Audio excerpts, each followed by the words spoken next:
La bande de Gaza est aujourd'hui un terrain d'horreur où la vie semble suspendue à chaque instant. L'armée d'occupation sioniste bombarde et dévaste sans distinction hôpitaux, écoles et infrastructures essentielles. En l'espace de 24 heures, plus d'une centaine de victimes viennent s'ajouter à un nombre déjà tragique. Le système de santé est en ruine avec des hôpitaux et ambulances hors service. Aujourd'hui, ce sont des dizaines de milliers de familles qui pleurent leur mort, tandis que la communauté internationale reste toujours silencieuse face à ce génocide en cours. Raouf Hamouche. Devenu un cimetière à ciel ouvert, le réveil à Gaza se fait chaque jour au son des bombardements. À chaque frappe des forces sionistes, les enfants et les femmes tombent en martyrs par centaines.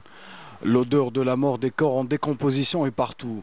Durant les dernières 24 heures, les raids de l'armée d'occupation ont fait plus d'une centaine de martyrs et de blessés au centre et au sud de la bande.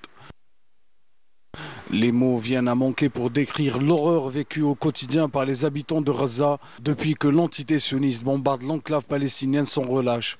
Ce sont des milliers de familles endeuillées qui n'arrêtent pas de pleurer leurs enfants. Car aujourd'hui, le génocidaire sioniste commet les pires atrocités dans la bande de Gaza en bombardant tout sur son passage. Écoles, lieux de culte, infrastructures civiles et surtout les hôpitaux. Le système de santé connaît un point de non-retour à Gaza où les hôpitaux sont constamment ciblés par les raids depuis le début de l'agression.